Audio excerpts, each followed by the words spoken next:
Até o final de fevereiro, o Brasil acumulou 10,5 milhões de casos de Covid-19 e teve 254 mil mortes pela infecção com o coronavírus. Mas o que tem chamado a atenção dos especialistas nas últimas semanas é como esses números vêm acelerando e como a média de mortes por dia ultrapassa a casa dos 1.000 há algumas semanas. Além disso, nos últimos dias também nós vimos diversas cidades com UTIs lotadas e os hospitais chegando a um nível crítico. Meu nome é André Biernat, eu sou repórter da BBC News Brasil. Eu vou conversar agora um pouco sobre o assunto com a pneumologista Margarete Dal Como, que ela é docente e pesquisadora da Fundação Oswaldo Cruz, a Fiocruz, lá no Rio de Janeiro. Doutora Margarete, para a gente começar, eu queria entender um pouco como a senhora classificaria o atual estágio da pandemia no Brasil. Bom dia, muito obrigada pelo convite, André.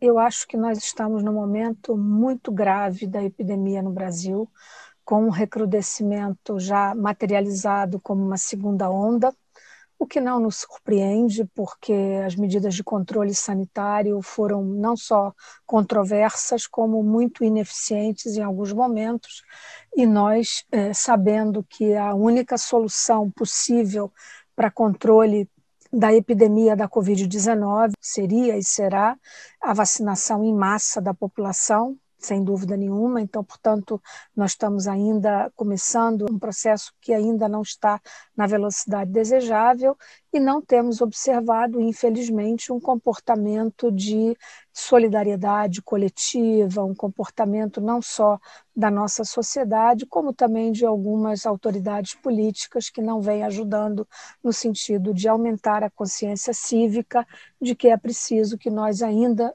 apesar do cansaço, apesar de um ano de epidemia, nós mantenhamos comportamentos individuais e coletivos de muito cuidado e rígidos, inclusive, como o uso de máscara, distanciamento social, enfim, e até nesse momento eu diria, sem dúvida nenhuma, eu já me manifestei sobre isso, medidas mais drásticas, como fechamento de novo de alguns serviços, etc., no sentido de diminuir a circulação de pessoas e, portanto, colaborar para a redução da transmissão viral. A nossa grande preocupação hoje, André, é justamente porque nós sabemos que a transmissão viral ela é, digamos, o mecanismo propiciador do aparecimento de novas variantes. E considerando que nós já estamos enfrentando o aparecimento de novas variantes, a nossa preocupação do ponto de vista científico tem que ser responder através de estudos de vigilância genômica, se as vacinas que nós estamos utilizando serão capazes de nos proteger contra essas variantes. Mas, sobretudo, eu diria, fundamentalmente, o que nós precisamos é colaborar para não propiciar mais um ambiente que favoreça o aparecimento de novas variantes. Desde novembro para cá, nós tivemos uma série de acontecimentos e notícias que, conversando com a senhora, com os especialistas, foram acontecimentos que contribuíram para a gente chegar nesse ponto. Então, as festas de final de ano, as eleições, o Enem, a descoberta do carnaval. Carnaval foi Eu uma queria entender com a tragédia. senhora, assim, teve algum evento que foi decisivo para isso? Ou foi essa conjunção de fatores que levou a esse momento que a gente vive agora? Foi uma conjunção de fatores e foi um não entendimento, eu diria, homogêneo, consistente entre o discurso dos cientistas, dos médicos, dos pesquisadores, instando as pessoas a terem consciência, estimulando o que eu chamei já várias vezes de consciência cívica, coletiva, gestos de solidariedade consistente. A doença mudou de lugar no Brasil, a doença entrou nas nossas casas, há pessoas ficando doentes que não saem de casa há um ano. Como elas pegam doença? Pegam porque os mais jovens estão indo para a rua. As festas de fim de ano foram trágicas. Eu mesmo me manifestei dizendo que o Brasil teria o mais triste janeiro da nossa história. E nós tivemos, inclusive com o aparecimento da variante brasileira, identificada através da família que viajou ao Japão, vinda do Amazonas, etc. E eu não tenho dúvida em lhes afirmar que nós teremos o mais triste março de nossas vidas, resultantes das aglomerações havidas no carnaval, desse descompasso entre o que nós dizemos e que algumas autoridades dizem o contrário, que não é importante usar máscara, por exemplo, que é uma coisa paradigmática, não há dúvida, está sobejamente demonstrado cientificamente que a máscara é uma barreira mecânica que nos protege a nós mesmos e aos demais com quem nós convivemos. Então, isso somado ao cansaço de uma epidemia tão longa, vai gerando um comportamento que tem sido desastroso. O que nós temos visto é uma pressão enorme sobre o sistema de saúde, uma taxa acima de qualquer desejável em todos os hospitais públicos e privados, e algo muito grave, que eu particularmente falei disso muitos meses atrás e que agora se materializa, que a doença se rejuvenesce no Brasil. Então, hoje tem muito mais gente, muito mais jovem internada, desenvolvendo casos graves. Essas pessoas têm uma força de transmissão enorme, porque se aglomeram, cantam, falam alto, e tudo aquilo que nós sabemos que é capaz de aumentar, estimular a transmissão de uma doença viral de transmissão respiratória. Doutora Margarete, a senhora citou o caso de Manaus, né, do estado do Amazonas, e assim, na primeira onda, Manaus sofreu muito ali em meados de abril, maio, junho, e depois a situação se prolongou pelo resto do Brasil. E a gente vê isso acontecer novamente agora nessa segunda onda. Manaus teve toda aquela crise, finalzinho de dezembro, janeiro, fevereiro, e agora a coisa se ampliando para o resto do Brasil. O que faz assim de Manaus ser esse farol, esse medidor da pandemia no Brasil? Na verdade, eu não diria que Manaus é medidor da epidemia. A situação do Amazonas, da região norte, ela é muito particular, né? Manaus é uma cidade afastada, de difícil acesso, inclusive. Manaus teve o primeiro pico epidêmico no Brasil muito precoce, muito antes da região sudeste ou da região sul. Nós tivemos o pico epidêmico aqui em junho, fim de junho, começo de julho. Manaus teve em abril, quando a doença chegou, trazida. Manaus é zona franca, tem um fluxo aéreo enorme, então a doença chegou, atingiu uma grande, digamos, população de baixa renda, a população pobre. Então, foi aquela tragédia de cemitérios sendo abertos, e era natural que essa imunidade conferida pela doença, ela não seria muito duradoura. Então, Manaus nunca tomou, o Amazonas, de modo geral, nunca tomou medidas drásticas do tipo fechar escolas, fechar comércio, fazer lockdowns. Manaus nunca fez isso. Então, era natural que a imunidade diminuindo, conferida pela doença, e a situação de transmissão viral tão alta na comunidade, eclodisse uma situação de favorecimento para o aparecimento dessa nova variante, denominada P1, e que ela rapidamente se expandisse pelo Brasil. Por quê? Porque Manaus tem um fluxo aéreo, enfim, os voos diminuíram, mas continuam acontecendo. Hoje já há a presença da variante brasileira, como nós chamamos, fora do Brasil, inclusive, como há a presença da variante do Reino Unido já identificada no Brasil. Então, hoje, é muito difícil você conter uma doença tão facilmente transmissível. Isso nós sabemos, nós conhecemos a epidemia, nós sabemos como elas se disseminam rápido. Então, Manaus virou um pouco assim o paradigma de tudo que nós desejaríamos que não acontecesse. Além disso, isso se agravou com a crise sanitária eu diria, pela desídia administrativa. Não é possível que uma cidade como Manaus tenha um único fornecedor de oxigênio, sabendo que a logística de chegada em Manaus é muito complexa. São 7 dias de barco, poio, é difícil, não é uma coisa simples de resolver. Então, se no Rio de Janeiro, por exemplo, onde nós sabemos que a mortalidade é mais alta, que a letalidade também é mais alta, que a taxa de transmissão está muito alta, como em determinadas regiões de São Paulo, dificilmente uma crise de oxigênio como essa aconteceria. Por quê? Porque nós não temos um fornecedor só, nós temos 4, 5. Eu diria que essa, não sei se posso chamar de cartelização à vida lá, para direcionar para um único fornecedor, se isso houve, porém o dano que isso, o fato, causou é enorme e até hoje vem causando. E, de novo, a epidemia em Manaus revela a absolutamente intolerável desigualdade social do Brasil, porque quem mais morre no Amazonas é pobre, é indígena, Por quê? Porque a classe média alta, todos os que puderam foram embora de Manaus. O número de private jets que foram alugados por R$ 150 mil e que foram para o Rio de Janeiro ou São Paulo é enorme. Nós sabemos disso, nós temos os números, né? Então, assim, é isso. Então, de novo, eu acho que é um registro que eu quero fazer, a epidemia da Covid-19 no Brasil, bem como foi nos Estados Unidos a mesma coisa. 40% dos óbitos em Nova York é preto e pobre. E aqui também. E nós poderemos dar N exemplos de quanto as medidas sanitárias têm que ter uma coerência ligada à questão social no Brasil, num país como o Brasil, com essas desigualdades. É claro que uma maneira de ter evitado isso que nós estamos vivendo seria, enfim, não ter feito as aglomerações de final de ano, de carnaval, enfim. Mas agora que nós já estamos nessa situação, existe algo que pode ser feito do ponto de vista individual, do ponto de vista de política pública, para evitar que a situação se agrave ainda mais? Olha, eu acho que sim. Eu acho que nós estamos conclamando. Ontem, eu não sei se você teve acesso, se não teve, eu posso lhe mandar.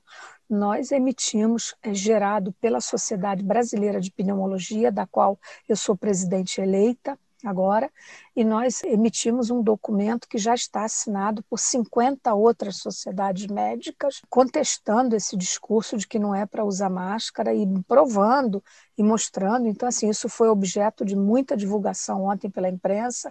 Eu mesmo estive falando no programa Fantástico da Rede Globo, na Globo News, sobre isso, uma vez que foi a nossa sociedade, a nossa diretoria que fez esse documento, e hoje ele está chancelado por essas 50, mais Academia Nacional de Medicina, Associação Brasileira Médica, enfim, muita sociedade dizendo que, de modo algum, que o uso de máscara como proteção individual e coletiva, uma vez que a máscara é uma barreira mecânica que nos protege a nós mesmos e aos outros, ela é não só defensável, como fundamental nesse momento. E esse discurso contraditório entre o que a ciência diz e o que a política diz tem causado muito mal à sociedade brasileira. Eu hoje de manhã, só para lhe dar um exemplo, eu peguei um avião vindo de outro estado para voltar para o Rio de Janeiro e havia 2 jovens sentados na cadeira ao meu lado, 2 irmãos.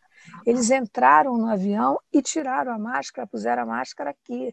E aí eu imediatamente chamei a comissária e eu disse, o avião estava no chão ainda, se esses jovens não puserem as máscaras adequadamente, nós chamaremos o comandante e o avião não vai decolar e eles deverão ser retirados do avião. E eu fui aplaudida pelo avião todo, porque eu nem falei alto, mas eu estou te dando um exemplo, 2 jovens, certamente os pais em casa devem ser por razões políticas, e não eram 2 jovens pobres, eram jovens viajando de avião. E aí, quando o avião já estava decolando, eles de novo abaixaram a máscara, e aí eu fiquei zangada, chamei de novo a comissária e disse, olha, se você não pedir para eles, eu me dirigirei à cabine de comando e falarei. E aí, de novo, os passageiros, põe a máscara. Então, assim, existe. E alguns me reconheceram, porque têm me visto sempre na televisão e tudo. Existe um desejo, no fundo, de quem tem um pouquinho mais de consciência, de que esse comportamento é execrável, né? Isso faz muito mal para as pessoas. Da mesma maneira como essa negação coletiva, digamos assim, dos jovens, sobretudo em áreas de comunidade, mesmo na Zona Sul, nas áreas de classes mais abastadas, no Rio de Janeiro, São Paulo, como nós vimos aí recentemente, praia, jogo de futebol. Meu Deus, quantas vezes nós falamos que isso não podia acontecer? Então, assim, eu entendo que, passado tanto tempo, as pessoas estejam cansadas. Nós também estamos. Mas nós estamos cansados, sobretudo, André, de todos os dias contar mortos. Esse é o título do meu artigo que vai sair amanhã no Globo. Chega de contar mortos. Enfim, eu não quero saber mais dessas estatísticas, eu quero que nós juntos, sociedade, governo, autoridades, passemos a nos comportar de maneira mais civilizada. E não é o que nós estamos vendo no Brasil. Ainda na questão das medidas, nos últimos dias nós temos ouvido muitos prefeitos e governadores decretarem lockdowns, entre aspas, em horários específicos. Então, por exemplo, o governador de João Dória aqui em São Paulo fala de toque de restrição, uma medida que vai entre 10 e 5 da manhã, horários da noite, fechamento de bares. Como que a senhora vê esse tipo de medidas? Na forma como elas estão sendo propostas, elas não vão resolver. porque fazer fechamento e impedir circulação entre meia-noite e 5 da manhã, nesse horário tem muito pouca gente na rua. E quem foi fazer festa e se aglomerou já fez antes da meia-noite, já bebeu, já fez tudo que tinha que fazer de errado. Então, eu não acho que isso vai resolver. Eu acho que é uma medida pouco eficaz. Eu acho que no Brasil precisaria, eu estou de acordo com o professor Nicoleles, Miguel Nicoleles, que deu uma entrevista agora, nesse fim de semana, dizendo que o Brasil precisaria ter realmente um lockdown de 2 semanas rígido para que nós interceptássemos a cadeia de transmissão. E eu acho que sim. Nós nunca conseguimos no Brasil fazer um lockdown adequado. Nós nunca conseguimos alcançar os 60% que seria a taxa desejável de distanciamento social. Quem mais chegou perto disso foi São Paulo, com 58% em alguns momentos. No Rio de Janeiro nunca conseguimos.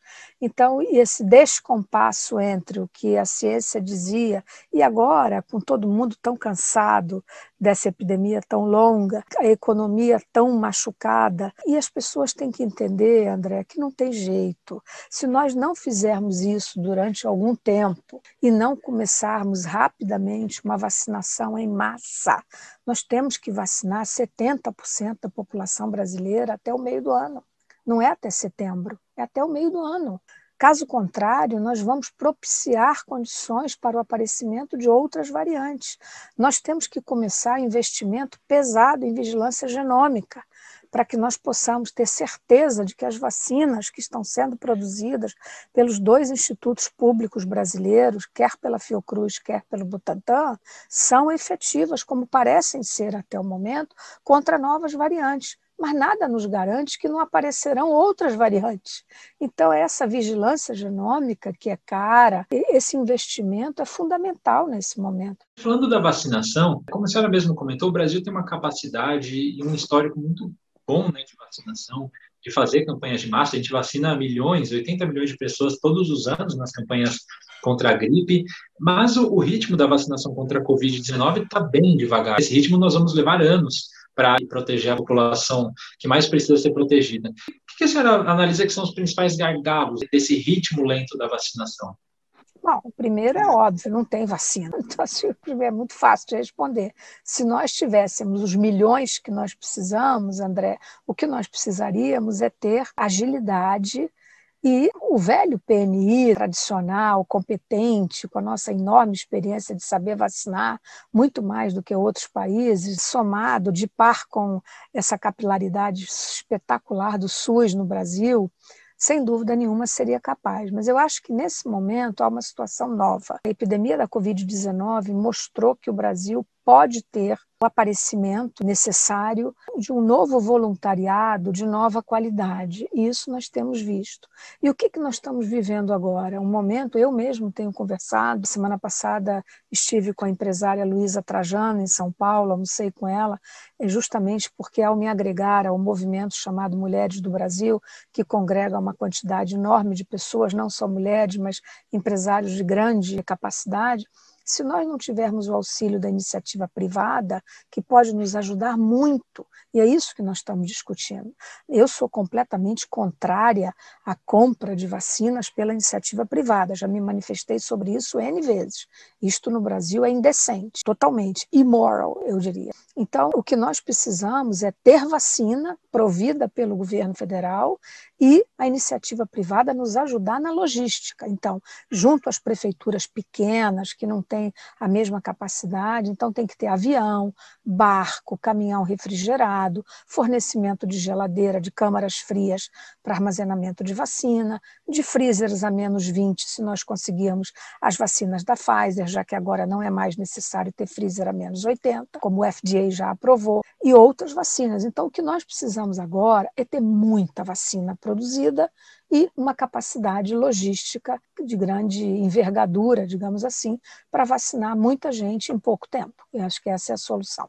Com isso, nós vamos conseguir fazer com que a economia volte a poder funcionar com um pouco mais de liberdade. E é isso. Sem isso, não tem jeito. As escolas não poderão reabrir com a sua capacidade total, nós vamos continuar postergando. Já me manifestei também sobre isso, acho que os trabalhadores da área da educação têm que ser vacinados com prioridade, uma vez vencidos os idosos, os trabalhadores da área da saúde, o próximo grupo tem que ser educação, para que nós possamos reabrir escolas full time, que eu estou dizendo, né? Não da maneira como estão funcionando. Nós já temos, no momento, 2 vacinas em uso, a vacina Coronavac, no Instituto Butantan e da Sinovac, e a vacina feita pela AstraZeneca, a Universidade de Oxford e a Fiocruz. E nós temos a vacina da Pfizer aprovada, e o governo federal, por meio do Ministério da Saúde, está em negociações com a Sputnik V, com a Covaxin, e tem também a da Johnson & Johnson, que a senhora já citou. Esse é um momento que a gente precisa diversificar o nosso portfólio de vacinas e como fazer isso de uma maneira, enfim, rápida, mas que também respeite a evidência científica disponível sobre essas vacinas. Nós já estamos atrasados, como eu disse. Nós poderíamos ter negociado com a Pfizer e com a Johnson desde que eles começaram os estudos de fase 3 tão bem conduzidos no Brasil. A vacina Sputnik, que é bastante semelhante, é da mesma plataforma, digamos assim, da vacina da AstraZeneca, que nós estamos fazendo pela Fiocruz, ela parece ser uma vacina boa, sem dúvida, mas ela carece ainda de registro na Anvisa. E a Anvisa é a nossa agência regulatória. Quando alguém me pergunta que vacina você tomaria, eu digo qualquer uma, desde que fosse aprovada pela Anvisa. O que eu não tomaria é uma vacina que não tenha sido aprovada pela Anvisa, pela grande qualidade técnica que tem a nossa agência regulatória. Eu acho que nós perdemos um tempo precioso, já poderíamos ter aqui vacina da Pfizer e hoje estamos aí implorando para negociar alguns poucos milhões, que é o que há disponível. Lembrando uma coisa muito importante, né? No mundo todo não tem vacina para todo mundo. Essa é que é a verdade. Então, de novo, né, se nós lembrarmos aqui, 10 países já compraram 75% da produção mundial de vacina. Então, isso, de novo, revela essa enorme desigualdade do mundo. Quer dizer, os países mais poderosos, o Canadá está com 5 doses por cada habitante. O que o Canadá fará? Isso não é bom nem mal, né? Não estou julgando. O Canadá fará uma coisa correta, ele vai doar o excedente para o mecanismo COVAX, e esse excedente será doado aos países que não podem. O Brasil também é signatário do mecanismo COVAX-Gavi, mas até agora nós não recebemos uma dose de vacina do COVAX. Diante do que a gente conversou sobre o atual estágio da pandemia no país, diante do ritmo de vacinação, que recomendação a senhora deixaria para as pessoas que estão assistindo esse vídeo sobre os cuidados que elas devem tomar e como elas deveriam se comportar e se precaver nos próximos dias e nas próximas semanas? Eu acho que as pessoas têm que entender que aconteceu o que era esperado, porém que nós não desejaríamos que acontecesse. Quantas vezes eu disse, eu quero estar errada, quando nós dissemos, como uma crônica de morte anunciada, como no romance do Garcia Marques, enfim, que isso não acontecesse. Mas era previsível que houvesse uma segunda onda no Brasil, era previsível, da maneira como houve esse descompasso. Então, o que eu, mais uma vez, faria um pleito a todo mundo é que entendesse que nós estamos num momento muito grave, que o momento hoje é mais grave do ponto de vista epidemiológico do que foi no pico epidêmico, de que esse número de mortes é absolutamente intolerável. E olha que ele não representa o real, porque deve ter morte por aí que nós nem sabemos. Que não é possível que nós não tenhamos um entendimento pessoal e coletivo de que nós temos que proteger as nossas famílias, os nossos colegas de trabalho, aqueles que nós gostamos, e nos comportar, né, ainda que nós reconheçamos que todos estão cansados de uma epidemia tão grande. Mas lembrando que epidemias são assim. Essa é a primeira de muita geração de mais jovens, mas nós sabemos que assim, nós vivemos outras epidemias. Nós vivemos o H1N1. E quando teve o H1N1, o Brasil estava preparado para enfrentar. Quando nós começamos a campanha para o H1N1, nós tínhamos 70 milhões de doses de vacina compradas, estocadas, seringa, agulha, tudo. E não é o que está acontecendo agora. Então, agora é o momento de todos colaborarem, cada um fazer a sua parte, ajudar as autoridades, né, e ter consciência cívica, como eu tenho conclamado tantas vezes, de que não adianta querer ser anárquico, desafiar, digamos assim, uma ordem biológica que não é favorável a nós nesse momento, ou nós nos comportamos ou nós vamos estar colaborando para essas estatísticas que são o que nós estamos vivendo, é um filme de terror.